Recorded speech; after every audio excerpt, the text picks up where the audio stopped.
नमस्कार सुप्रिय दर्शक आज 22 जून আপনারা দেখছেন আজকের বিস্তারিত আবহাওয়ার সংবাদ। পশ্চিমবঙ্গ জুড়ে বর্ষার সক্রিয় অব্যাহত রয়েছে। রাজ্যের বিভিন্ন জেলায় বৃষ্টির সম্ভাবনা, কোথায় বজ্র বিদ্যুৎ সহ ঝোড়ো হাওয়া, আবার কোথাও ভারী থেকে অতি ভারী বৃষ্টির এবং বর্ষণের আশঙ্কা রয়েছে। চলুন জেনে নেওয়া যাক পশ্চিমবঙ্গের আবহাওয়ার সর্বশেষ আপডেট এবং আগামী কয়েকদিনের সম্ভাব্য পূর্বাভাস। সকাল থেকেই দক্ষিণবঙ্গের বেশিরভাগ জেলায় আকাশ মেঘলা রয়েছে। বঙ্গোপসাগর থেকে ক্রমাগত জলীয় বাষ্প প্রবেশ করার কারণে বৃষ্টির অনুকূল পরিস্থিতি তৈরি হয়েছে। আবহাওয়া দপ্তরের পূর্বাভাস অনুযায়ী দিনের বিভিন্ন সময়ে হালকা থেকে মাঝারি বৃষ্টিপাত হতে পারে। কিছু কিছু এলাকায় বজ্রবিদ্যুৎ সহ বৃষ্টি এবং প্রবল বৃষ্টির সম্ভাবনা রয়েছে। প্রথমেই কলকাতার আবহাওয়ার দিকে নজর দেওয়া যাক। কলকাতা এবং পার্শ্ববর্তী এলাকায় আজ সারাদিন মেঘলা আকাশ থাকতে পারে। দুপুরের পর থেকে আবহাওয়ার পরিবর্তন হতে পারে এবং বজ্রবিদ্যুৎ সহ বৃষ্টি শুরু হতে পারে। অফিস যাত্রী এবং সাধারণ মানুষকে ছাতা সঙ্গে রাখার পরামর্শ দেওয়া হয়েছে।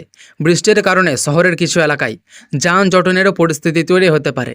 এবার হাওড়া, হুগলি, উত্তর চব্বিশ পরগনা, দক্ষিণ চব্বিশ পরগনা, নদিয়া এবং মুর্শিদাবাদের কথা বলা যাক। এই জেলাগুলিতে দিনের বিভিন্ন সময়ে দফায় দফায় বৃষ্টি হতে পারে।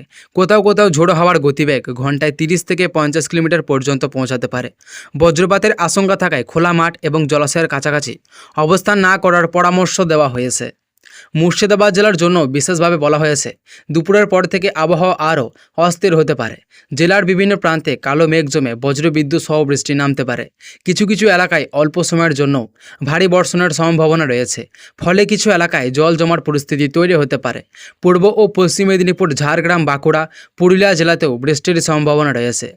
বিশেষ করে বিকেল এবং সন্ধ্যার দিকে বজ্রগর্ভ মেঘের সৃষ্টি হতে পারে। কৃষকদের মাঠের কাজ করার সময় সতর্ক থাকার পরামর্শ দেওয়া হয়েছে। এবার উত্তরবঙ্গের আবহাওয়ার দিকে আসা যাক। দার্জিলিং, কালিম্পং, জলপাইগুড়ি, আলিপুরদুয়ার এবং কোচবিহারে মাঝারি থেকে ভারী বৃষ্টিপাতের সম্ভাবনা রয়েছে। পাহাড়ি এলাকায় বৃষ্টির পরিমাণ আরও বেশি হতে পারে। এর ফলে কিছু এলাকায় ভূমিধসের ঝুঁকি তৈরি হতে পারে। পর্যটকদের আবহাওয়ার আপডেট দেখে যাতায়াত করার পরামর্শ দেওয়া হয়েছে। আবহাওয়া বিশেষজ্ঞদের মতে বর্ষা বর্তমানে পশ্চিমবঙ্গের ওপর সক্রিয় হওয়ার অবস্থায় রয়েছে। তাই আগামী কয়েকদিন রাজ্যের বিভিন্ন জেলায় বৃষ্টির পরিমাণ বাড়তে পারে। বিশেষ করে উত্তরবঙ্গের জেলাগুলিতে ভারী বৃষ্টির প্রবণতা অব্যাহত থাকতে পারে। কৃষকদের জন্য আজকের বিশেষ বার্তা হলো জমিতে অতিরিক্ত জল জমতে না দেওয়ার ব্যবস্থা করতে হবে।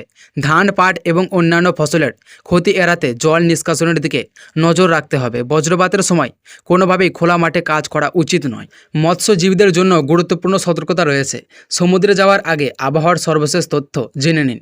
সমুদ্র উত্তাল থাকলে গভীর সমুদ্রে মাছ ধরতে যাওয়া থেকে বিরত থাকুন। নিরাপত্তা সরঞ্জাম সঙ্গে রাখুন এবং স্থানীয় প্রশাসনের নির্দেশ মেনে চলুন। এদিকে দেশের অন্যান্য রাজ্যেও বর্ষার প্রভাব দেখা যাচ্ছে। উত্তর পূর্ব ভারতের বিভিন্ন রাজ্যে ভারী বৃষ্টিপাত অব্যাহত রয়েছে।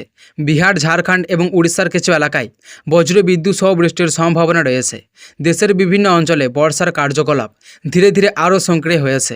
আগামী 24 থেকে 48 ঘন্টার পূর্বাভাস অনুযায়ী পশ্চিমবঙ্গের আবহাওয়া বড় ধরনের পরিবর্তনের সম্ভাবনা নেই। মেঘলা আকাশ, বিক্ষিপ্ত বৃষ্টি এবং বজ্রবিদ্যুৎ সহ ঝোড়ো হাওয়ার পরিস্থিতি অব্যাহত থাকতে পারে। কিছু কিছু এলাকায় ভারী বর্ষণের সম্ভাবনাও উড়িয়ে দেওয়া যাচ্ছে না। তো সুপ্রিয় দর্শক, এই ছিল আজ 21 জুন বিস্তারিত আবহাওয়ার সংবাদ। আবহাওয়ার প্রতিটি গুরুত্বপূর্ণ আপডেট সবার আগে পেতে আমাদের চ্যানেলের সঙ্গে যুক্ত থাকুন। ভিডিওটি ভালো লাগলে অবশ্যই একটি লাইক করবেন এবং শেয়ার করবেন এবং চ্যানেলে নতুন হয়ে থাকলে চ্যানেলটিকে সাবস্ক্রাইব করতে ভুলবেন না। সবাই ভালো থাকুন, সুস্থ থাকুন এবং নিরাপদে থাকুন। ধন্যবাদ।